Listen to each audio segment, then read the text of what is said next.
Hey, dans ces temps mouvementés, on a tous besoin d'un rebond de morale, d'une force ou d'une inspiration quelconque. J'ai la chance de connaître des gens intéressants. Parmi ces gens, Dr. Sylvain Guimond, docteur en psychologie du sport, est venu nous prêter main forte dans ces temps de crise pour savoir comment prendre la mentalité d'un champion pour traverser cette crise. Sans plus attendre, Dr. Guimond, pourriez-vous vous présenter mieux que je l'ai fait? Premièrement, c'est juste Sylvain, c'est pas docteur Guimond. Nous, on met le docteur à la fin, donc Sylvain Guimond, docteur en psychologie du sport.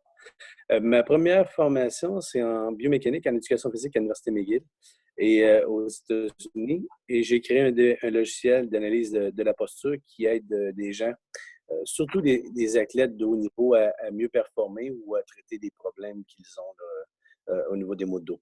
Et ça, c'est qu'on peut la chance de travailler avec Mario Lemieux, Tiger Woods, un paquet de gens. Puis ça m'a amené à travailler beaucoup en psychologie parce que j'ai décidé d'aller faire un doctorat en psychologie du sport, puis à donner des conférences, puis à écrire des livres. Donc là, j'ai 8 livres que j'ai publiés, puis le plus gros de mon temps est passé à faire des conférences. Donc, en ce moment de crise, la première chose qui est arrêtée, c'est des regroupements. Donc, je ne peux pas faire de conférences en ce moment. Deuxième chose, c'est que j'ai une clinique où je vois des patients. Ça non plus, je ne peux pas voir de patients non plus. Donc, il reste seulement à faire des choses via Internet comme on fait ce matin. Donc, je te remercie beaucoup, Dr. Bach, de me permettre de parler à tes amis. En fait, on l'a fait en anglais, puis notre contenu était plus anglophone, mais ce que tu as dit était tellement inspirant qu'il fallait absolument le refaire en français pour que toute notre auditoire puisse avoir accès. Euh, on va couper le blabla, on va entrer vraiment dans le jus. Dans ce temps de crise, Sylvain, qu'est-ce que tu as pour t'inspirer pour passer à au prochain niveau ou juste passer au travers? Eh bien, je pense que ce qui est important pour des entrepreneurs, des gens qui veulent améliorer leur vie et qui ont ce goût-là d'entreprendre, c'est d'avoir des moments libres où on peut être créatif. Dans notre vie, on a tendance à vouloir remplir les vides. On veut remplir par toutes sortes de choses. On est connecté sur Internet, on va fouiller partout. On est branché dans nos vies à être ultra occupé. Donc, on n'a pas le temps d'avoir un esprit libre, un esprit qui peut vaguer à rien, à s'ennuyer. Je dis toujours que la créativité vient de l'ennui. Il faut que mon cerveau s'ennuie pour que je sois capable d'inventer des choses. Et chez nos enfants, c'est encore pire. On leur donne une tablette, un téléphone, on ne veut pas qu'ils s'ennuient, on veut remplir leur agenda comme s'ils étaient des adultes. Mais pourtant, l'endroit où on peut faire en sorte que nos enfants soient le plus créatifs possible, c'est en les laissant s'ennuyer un peu, en les laissant libres à avoir rien à faire, sauf que de créer, de créer ce vide-là dans notre cerveau qui fait en sorte qu'on va faire face à cette crise en ce moment avec des nouvelles innovations. Dans cette innovation-là, de comment je peux aider les autres. Donc, c'est drôle que tu me poses cette question-là parce qu'en ce moment, c'est un moment de crise. Puis en japonais, il y a deux symboles qui signifient crise. Le premier, ça veut dire danger et le deuxième, c'est opportunité. Donc, dans chaque crise, il y a un danger, effectivement, et il y a une opportunité. Puis je pense qu'en ce moment, la planète est en train de se réveiller, à savoir qu'on a une toute petite planète et qu'on est tous interreliés de très, très près. Et le virus qui nous frappe, ben, il ne fait pas de différence, lui, entre les pays où vous restez, puis il ne fait pas la différence de la couleur de votre peau, puis il ne fait surtout pas la différence dans le sexe, que vous soyez un homme, une femme, ou on est des êtres humains. Puis il faut se rendre compte qu'on va se sortir de ça seulement par l'amour et l'entraide. Il n'y a pas d'autre façon de sortir de ça en ce moment. L'amour, l'entraide, le respect, puis de faire en sorte euh, que j'ai une importance parce que Je parle au grand docteur Sylvain Guimond. C'est lui qui a remis Mario Lemieux sur le jeu, qui a remis Tiger Woods sur le jeu. Les gens viennent te voir pour sauver leur rêve ou créer leur rêve. Euh, Comment tu vas pouvoir rebondir de cette crise? ben, premièrement, pour moi, je ne fais pas la différence des gens qui viennent me voir, soit parce qu'ils ont des problèmes de dos, soit parce qu'ils ils veulent bien performer dans leur entreprise. Ça peut être du coaching, ça peut...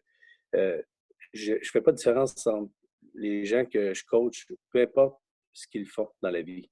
Que ce soit des grands athlètes ou que ce soit quelqu'un qui a un salon de coiffure, qui est à côté, qui veut que je donne un coup de main. Pour moi, il n'y a aucune différence. Le challenge, il est très, très grand partout, puis il est plaisant partout. Donc, comment je vais rebondir de ça? Ben, je pense que ce matin, c'est un peu ce qu'on est en train de faire. Le plus important dans la vie, c'est de partager nos connaissances et que les gens puissent dire, ah, ben, voici de ce petit bout de connaissance-là, ça m'aide, puis je peux le partager à quelqu'un d'autre. Ces partages-là, pour moi, ils sont la source du succès. Donc, si ce matin, il y a une seule chose que je dis qui fait du sens, premièrement, c'est d'être chanceux parce que c'est rare. Si je dis quelque chose qui fait du sens et que vous le partagez à quelqu'un d'autre, ben la résultante de ce qu'on vient de faire ce matin aura une importance. Parce que dans la vie, pour moi, il n'y a pas de pénitence, il n'y a pas de récompense, il y a des conséquences. Donc, si je fais des choses en aidant, en aimant, ben les choses qui vont me revenir vont être des choses qui vont m'aider, qui vont faire en sorte que je vais recevoir de l'amour. Si je fais des choses qui sont négatives, puis que je suis en train de détruire quelqu'un d'autre, ben un jour ou l'autre, ça va revenir moi avec la même amplitude, sinon plus. Tu es vraiment solide. Là. T'es en pleine crise, tu n'as plus de revenus, puis tu es calme, tu es serein. Qu'est-ce qui t'est arrivé dans ton passé pour que tu sois si solide? Tu as dû en voir d'autres.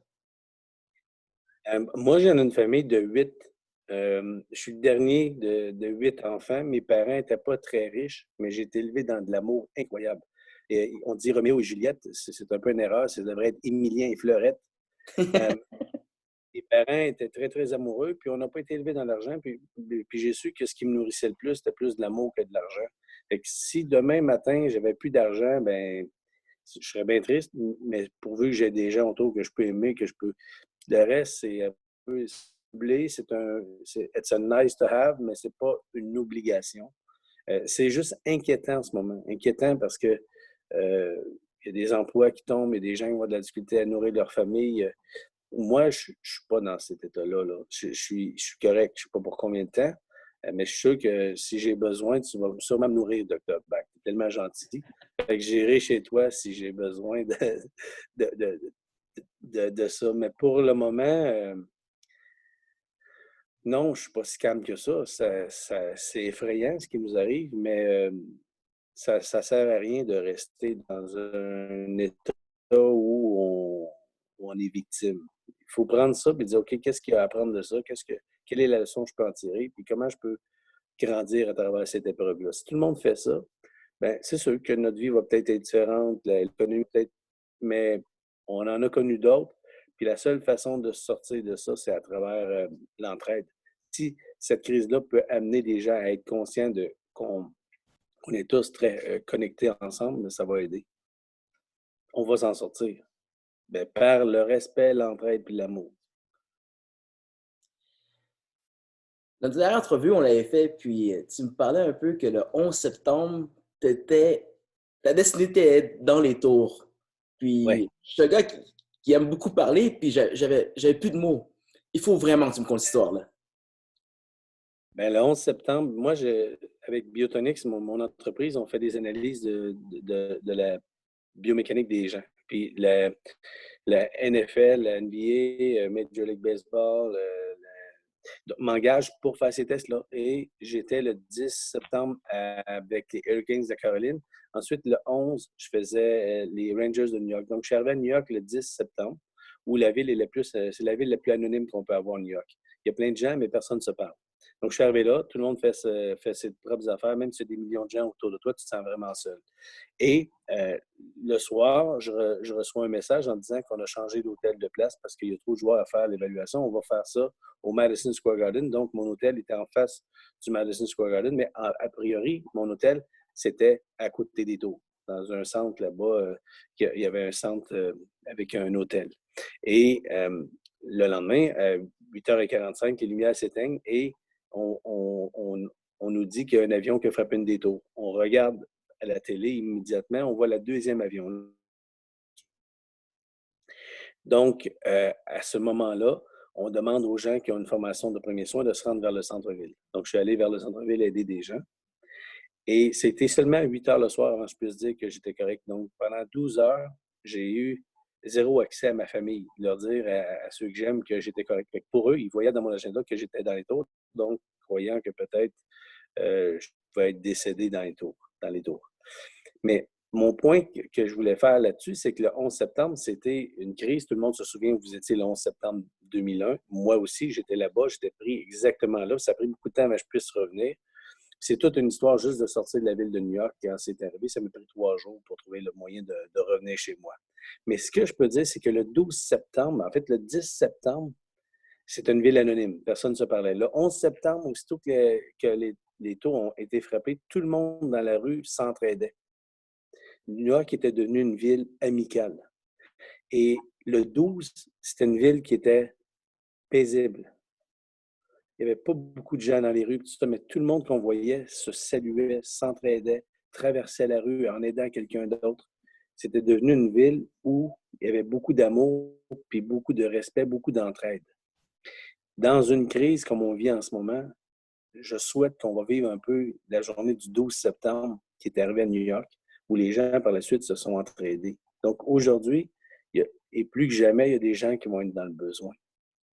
Il y a des gens qui ne savent pas comment ils vont nourrir leurs enfants. Il y a plusieurs PME qui vont fermer. Les gens vont perdre leur emploi. On est passé d'un taux de chômage le plus bas de l'histoire du Canada, du Québec, puis on va tomber là, dans un taux de chômage probablement à la suite de ça, qui va être énorme. Et c'est là qu'on devra prendre soin de tout le monde. C'est là que c'est là, je pense que ceux qui le feront vont changer la dynamique des entreprises, puis voir comment c'est important, puis peut-être s'entraider encore plus qu'on ne l'a jamais fait auparavant. Comme je le dis, c'est une histoire touchante, j'en suis bouche. Ça fait la deuxième fois que je l'entends, puis je sais quoi, j'en ai des frissons. Sérieusement, Sylvain, on est tous pris chez soi à essayer de trouver quoi faire, essayer de ne pas rentrer dans le trouble, parce que maintenant, tout ce qu'on faisait avant peut devenir criminel. Ouais. Est-ce qu'on peut s'attendre à te voir plus souvent à l'écran pour que tu transmettes cette sagesse, cet amour à une société qui est en crise présentement ou en pause? C'est quasiment la même chose pour nous. Dr. Bach, moi,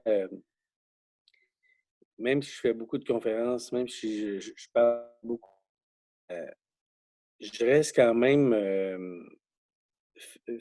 frileux face aux médias, face euh, à m'auto-proclamer que je peux aider des gens, à m'auto-proclamer que là, les gens devraient prendre 15-20 minutes pour m'écouter. J'ai pas, j'ai de la difficulté à, à prendre ça puis de dire, ben oui, hey, les gens ont beaucoup d'autres choses à faire que de m'écouter.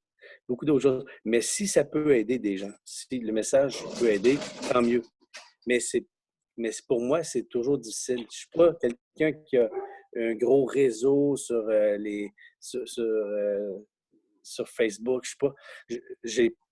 J'ai de la difficulté à voir que moi, je pourrais faire des lives, puis tout le monde va embarquer. Puis, je sais pas, les gens ont bien d'autres choses à faire dans la vie là, que de m'écouter. Mais si ça peut aider des gens à avoir une discussion comme avec toi, c'est correct. Mais moi, le faire d'emblée, par moi-même, moto publiciser ou je sais pas comment on peut dire ça, moto-promoter.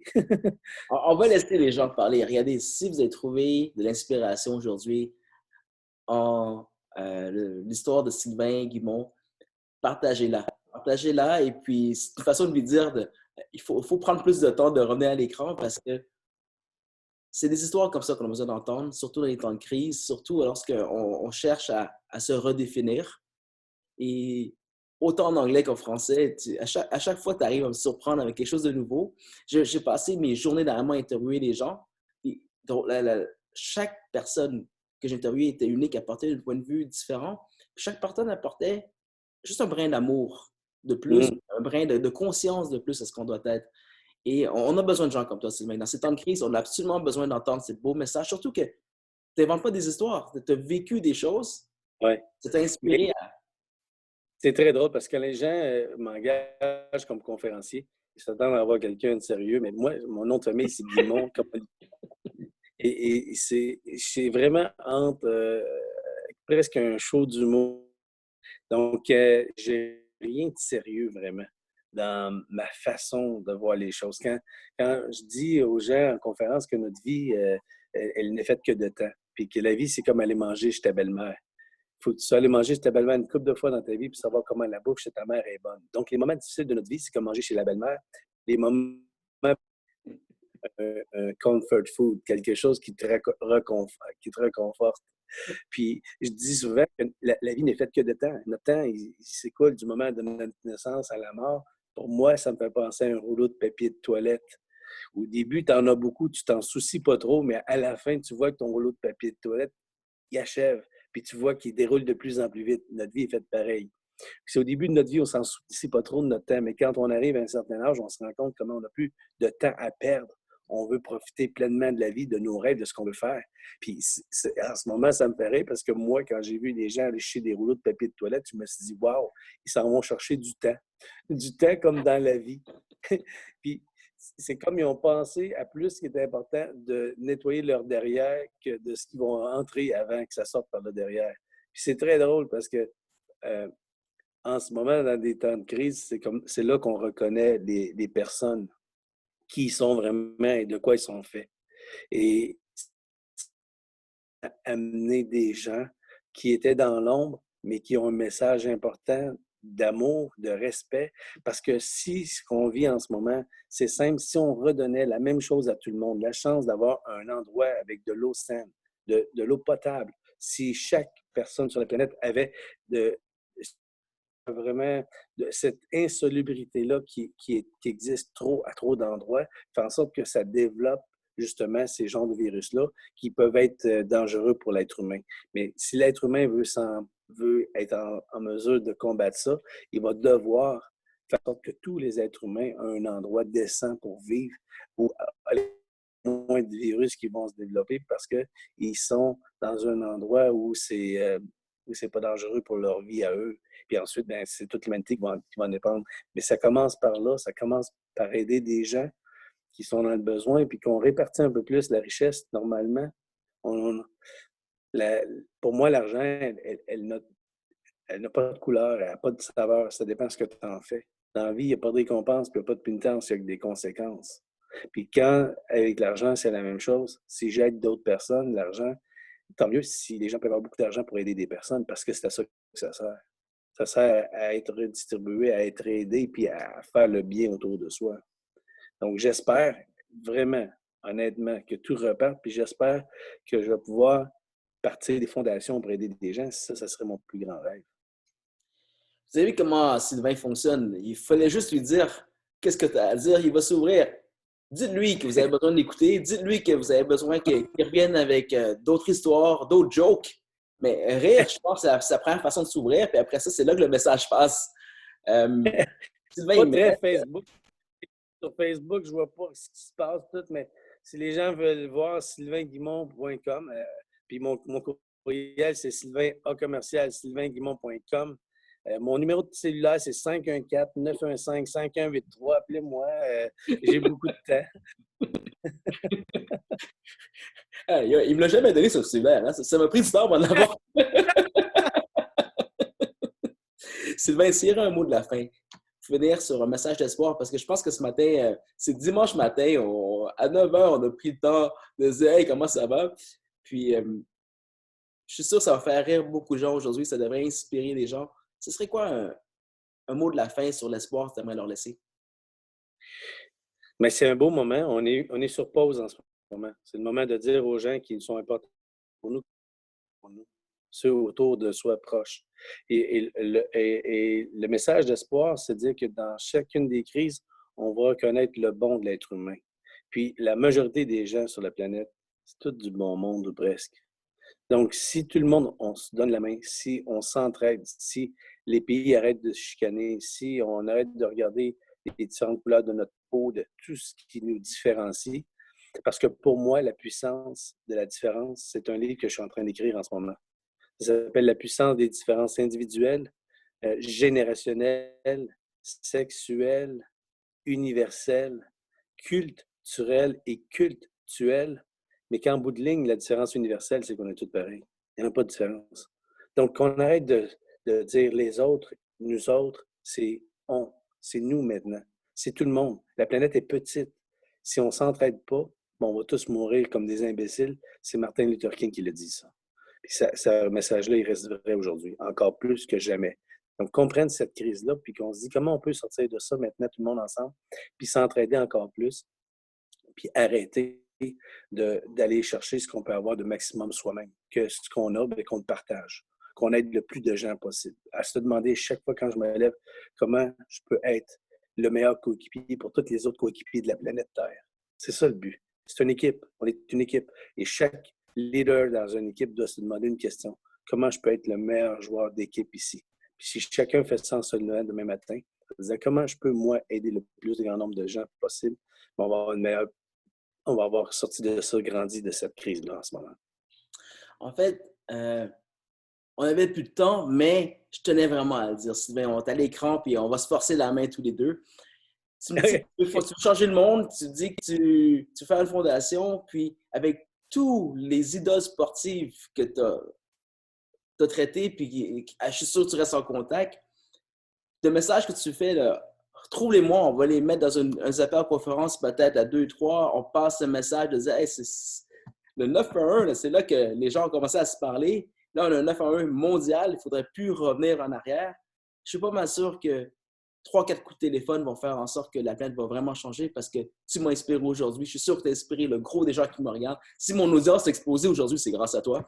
Mais Merci. je te lance puis je te dis, ça prendrait peut-être pas trop de choses à me le faire. Puis je te tutoie. Moi, j'ai toujours vous voyez, c'est lui qui m'a forcé la main pour le tutoyer. Mais ça dit, c'est l'humilité de l'homme. J'ai passé 1 heure dans son bureau parce qu'il était très occupé. Puis je regardais dans la salle d'attente tous les idoles sportifs. Nommez-les, il y a au moins un autographe ou deux avec la photo à côté. Puis c'est drôle. J'étais au secondaire, puis quand ça prend des photos avec les vedettes, qui en prend encore maintenant.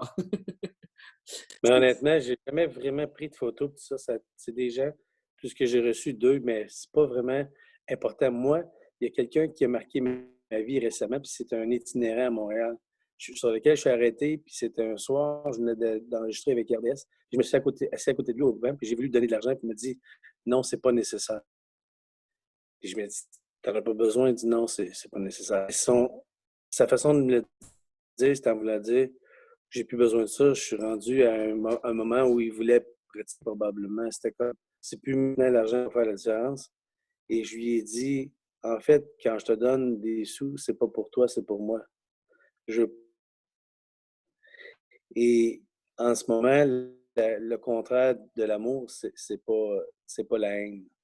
Quand il y a la haine, il y a encore des sentiments, peu importe qu'ils soient bons ou mauvais, mais c'est l'indifférence. Et maintenant, dans cette crise en ce moment, personne ne va pas être indifférent. Il n'y aura plus d'indifférence. Si on peut guérir de ça, de cette maladie grave qui est l'indifférence, on va tous pouvoir s'aider. Wow. Je dois vraiment couper, on n'a plus le temps, mais Sylvain, j'espère que tu vas revenir. Je crois que tu en as encore tellement à dire. Un grand, grand merci, Dr. Sylvain Guimond, d'être avec nous. Puis, crois-moi là. Juste Sylvain Guimond. Pas rien, juste Sylvain Guimond. Bon, appelez Sylvain, dites-lui qu'on a besoin de lui pour changer de monde. Au revoir, merci beaucoup d'avoir pris le temps.